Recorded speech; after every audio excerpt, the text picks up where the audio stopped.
Hello, and welcome to this financial analysis lesson, which will focus on preparing a budget. After you have finished this lesson, you will be able to, firstly, understand the benefits and pitfalls of budgeting. Secondly, define and understand the different approaches to budgeting. And thirdly, learn how budgets are prepared. To begin with, let's look at the objectives of the budgetary system. The budgetary system refers to the general approach taken to develop the budget, and the key objectives are: firstly, for the sales department to discuss demand with the production department. Secondly, for the procurement team to source sufficient materials and labour to meet production demand. And thirdly, for the marketing and administration expenditure to be carefully controlled to deliver target profits.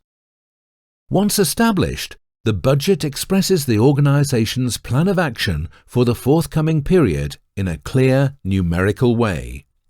And whilst preparing the budget, the organization must consider the availability of resources, making necessary trade-offs in its mix of operating activities. It is important not to confuse budgets with financial forecasts. A budget is a plan of what the organization is intending to achieve over a defined forthcoming period, usually 1 year. Preparation is a business-wide effort, promoting communication and collaboration. And a budget establishes a framework by which actual performance can be measured, and corrective action taken if necessary, such as a reallocation of budget allocations. By contrast, a forecast is a prediction of what the organization is expecting to achieve, usually over the long term, say 5 to 10 years. It is normally prepared partway through a budgetary period and is compared to what the organization has budgeted to achieve. For example, an organization determines that its actual sales for the first quarter are 20% below budget.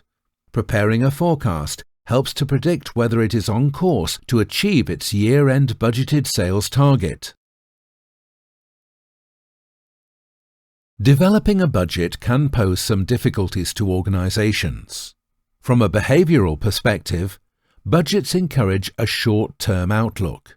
For example, a manager could cut research and development spending to hit short-term profit targets, but this may erode the organization's long-term competitive advantage.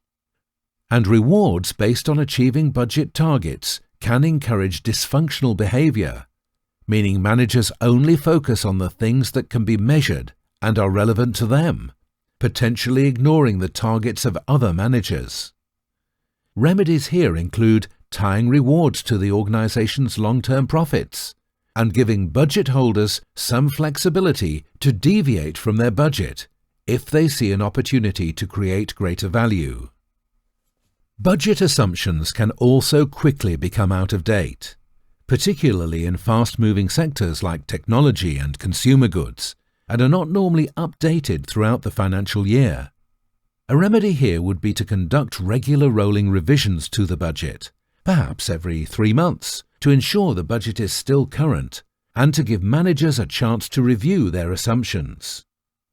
Budgets can also be bureaucratic, and they can take significant time and effort to produce. A perception of command and control, meaning budgets are decided centrally with limited local manager input, often leads to disengagement. Organizations that place a strong emphasis on personal responsibility rather than on centralized control can cut down on bureaucracy. When it comes to setting budgets, there are 2 schools of thought. The top-down approach is where senior management impose the budget, allowing the ultimate budget holder no input. And the bottom-up approach is where production of the budget involves significant participation on the part of budget holder and other operational staff. The top-down approach is more suitable when senior managers are better aware of the organization's overall strategic objectives and can therefore ensure a more accurate allocation of resource. In contrast, the bottom-up approach is more suitable when it is the operational staff who better understand the operating environment and can take more ownership of the budget. In practice, the final budget is likely to be and should be the product of a negotiation between the budget holders and senior management. Now let's turn our attention to the three different approaches to budgeting: incremental, zero-based, and rolling. With incremental budgeting, the previous year's budget is simply increased or decreased by a given percentage. It is suitable only where historic figures are likely to be relevant to the forthcoming period, and is most applicable when applied to certain stable and predictable costs, such as labour and production costs. Although quick and simple to prepare, incremental budgeting carries forward inefficiencies from previous periods and can encourage budget holders to make unnecessary spending to secure next year's budget allocation. With zero-based budgeting, the previous year's budget is discarded and the new period starts with a blank sheet of paper. Expenditure on each business activity must be justified, and this can help to remove obsolete activities and promote efficiency. It is mostly suitable for organizations where the mix of expenditure is largely discretionary, such as advertising or the research and development of new products. But the approach can be time-consuming and requires significant consultation between budget holders and senior management, and it tends to shift an organization's focus to realizing short-term benefits. And finally, with rolling budgets, the budget is periodically reviewed and amended to keep it up to date, usually once the end of the first month or quarter is reached. The organization benefits from having a budget that always extends into the future and can be useful for managing cash or any other area that needs tight control. However, the level of detail required means it does require significant time and effort from budget holders. The next section of this lesson focuses on building your budget, from setting up standard costs to building the operating, capital, and master budgets. With standard costs, these should be achievable in the forthcoming period and incorporate any expected price rises.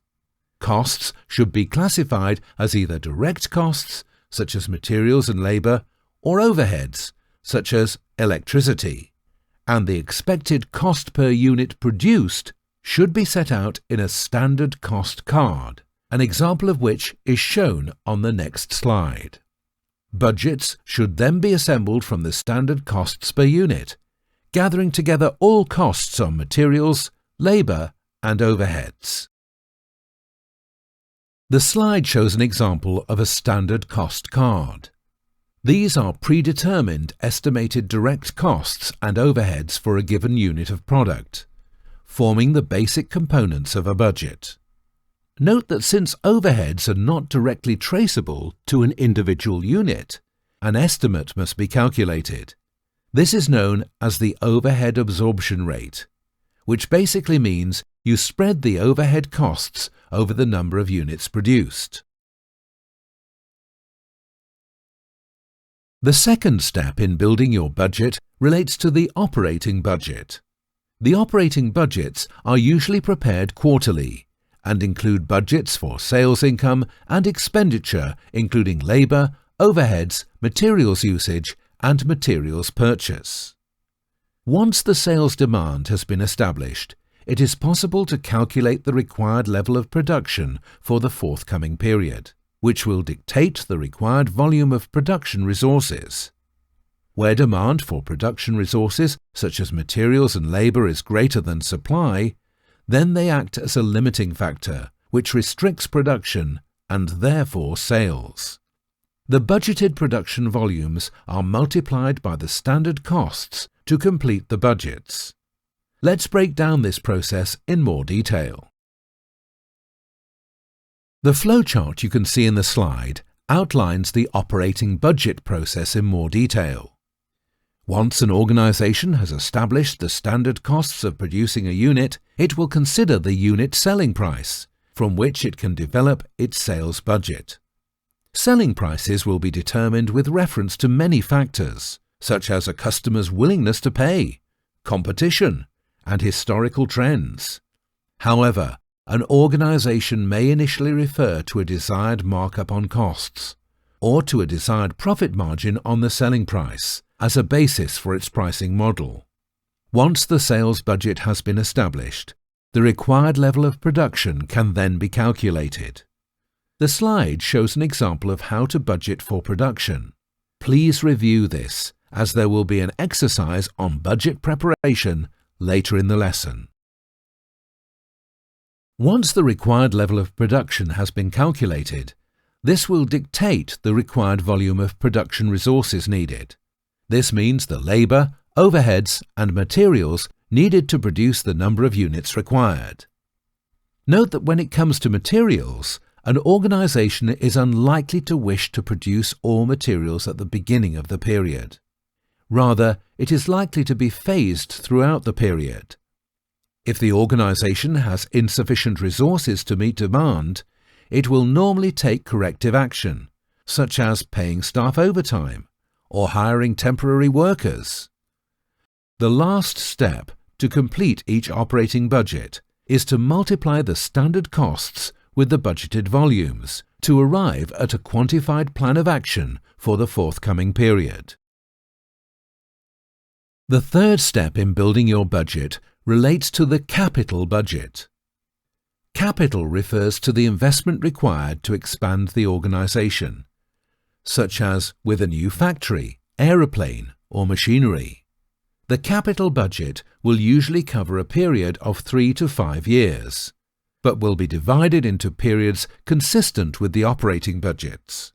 Capital budgets ensure there is sufficient cash and operating budget available to support trading activities, and that the organisation is budgeting sufficiently for its long-term growth. The final step in building your budget relates to building the master budget. This is where the operating and capital budgets are consolidated into the master budget, which usually comprises a budgeted income statement, balance sheet and cash flow. In the example shown on the slide, the sales operating budget and production budget are both aggregated into the income statement. Any production inventory and capital budget are aggregated into the balance sheet. Now let's look at a short exercise.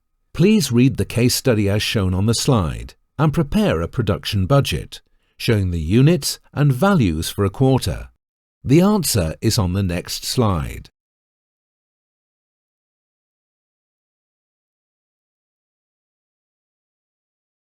By the beginning of month 3, your organisation is budgeted to have 144 units in stock, but is required to have a closing month stock of 173 units, giving a monthly production quota of 2,129 units. Note the inclusion of opening and closing inventory lines here. To complete the operating budget, multiply the standard costs of production with the budgeted sales volumes to arrive at a quantified plan of action for the quarter. To summarize this lesson, be aware of both the benefits and pitfalls of budgeting. When preparing a budget, encourage managers to step back and think longer term. And implementing a budget can provide a framework by which performance can be measured. Be wary of budgets that reinforce vertical command and control, and encourage short-term decisions to hit the right number. There are 3 main approaches to budgeting: the incremental approach, the zero-based approach, and the rolling approach. And when preparing a budget, assemble the standard costs per unit and selling prices to arrive at the sales budget. Estimates of the volumes of materials, labour and other production resources will prepare the production budget. Operating and capital budgets are then consolidated into the master budget. Thank you for participating, and see you next time on another exciting business training lesson from Pontema.